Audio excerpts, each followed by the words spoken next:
stand before you as loyal sons and daughters of our country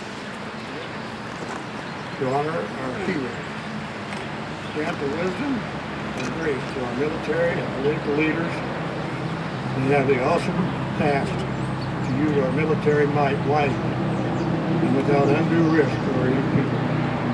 We ask in your name to guide and protect them. I'd like to introduce Bob Henderson.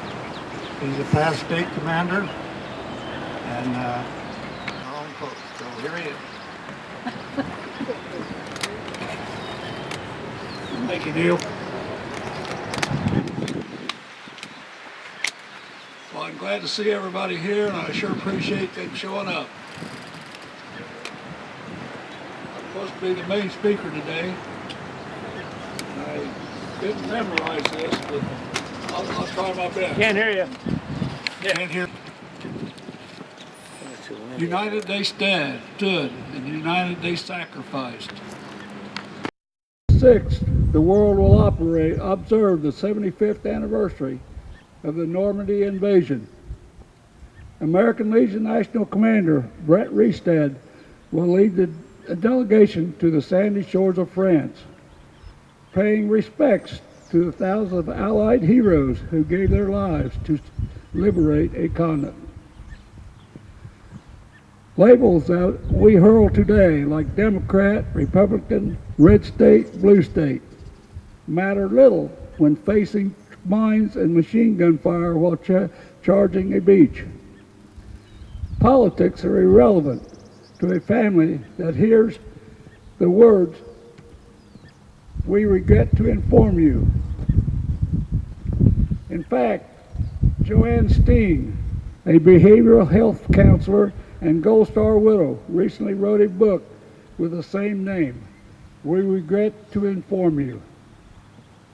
The Gold Star parents, she writes, quote, "The reality that your child is dead comes in doses. Reality doesn't have sensitivity or good manners, and you may be confronted with a harsh dose when you least expect it. Likewise, reality seems to operate on its own arrival schedule." End quote.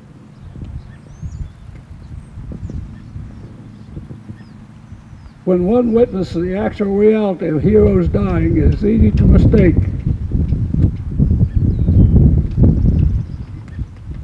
their missions as failed. Private Andy Rooney, who would later achieve fame as a 60-minute commentator, was a correspondent for the Stars and Stripes. He interviewed a number of D-Day veterans. All they saw was dead friends, Rooney remembered.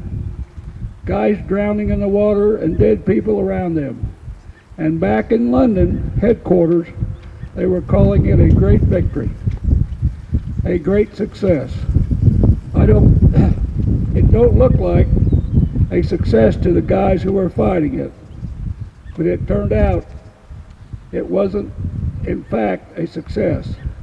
And the guys who were up close and saw it firsthand were wrong, and the people who had the grand view of it were right.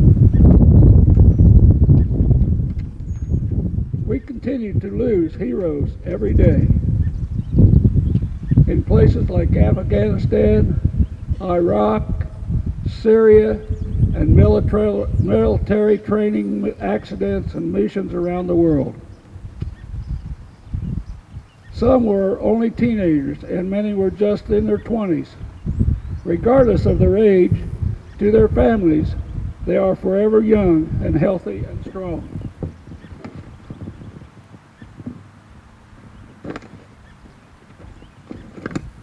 From the American Revolution to our current operations against terrorism, 1 million American men and women have made the supreme sacrifice while serving in wars and conflicts. We honor all of them, not just those with the highest medals and the heroes who fought in the most famous battles. They all died so we can continue to cherish the things we love: freedom, country, and family. That is why we are gathered here on Memorial Day, to honor the memory of our fallen warriors, who also reminded us on this day that it is each generation have brave men and women who will always step forward to take oaths of allegiance as members of the American Armed Forces, willing to fight and, if necessary, die for America.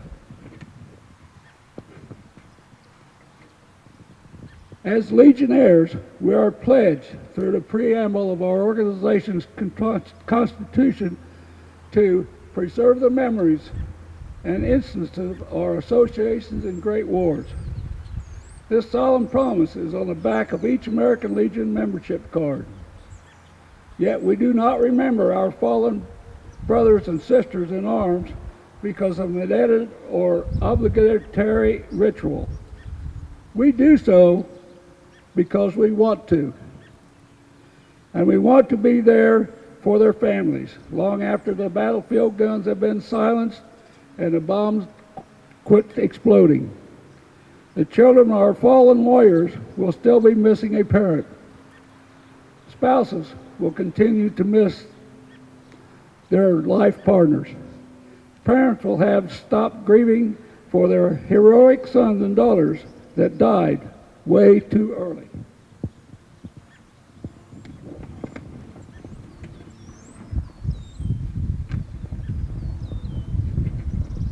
We need to be there for all of them. Nobody can replace these fallen heroes, especially in the eyes of their families. But we can afford shoulders to cry on and assurances that their loved ones sacrificed will not be forgotten.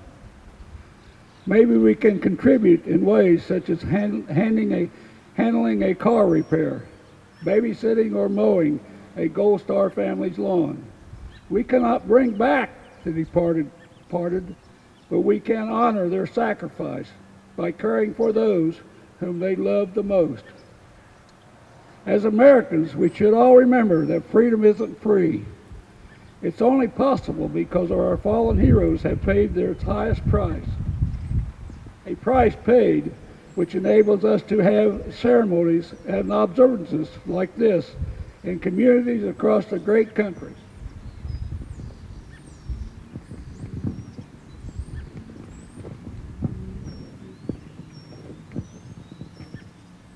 Veterans called on us to unify. When we consider the sacrifice that we and his brothers and sisters in arms made for us, is the least we can do for them. God bless you all, God bless America, and God bless our fallen heroes.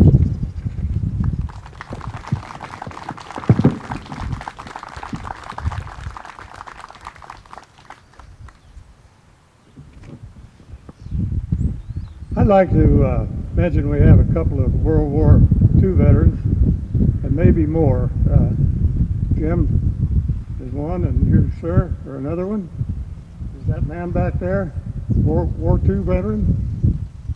Anyway, will you give a hand to these people?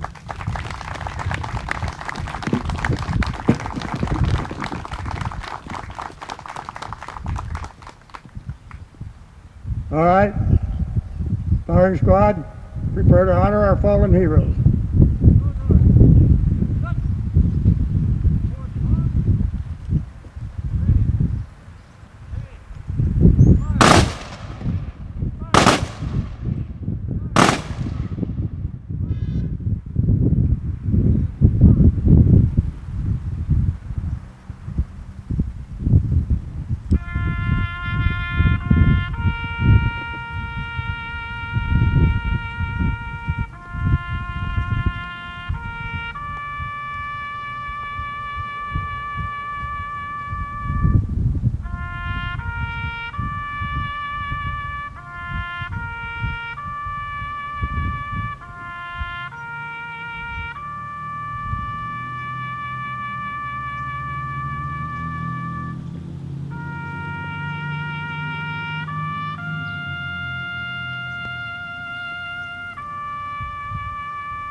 That concludes our service this morning. Well, I'll say a prayer, and then there's snacks back at this post for anybody who wants them.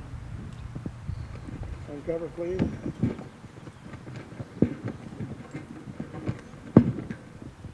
Most of us have never spent a day without freedom.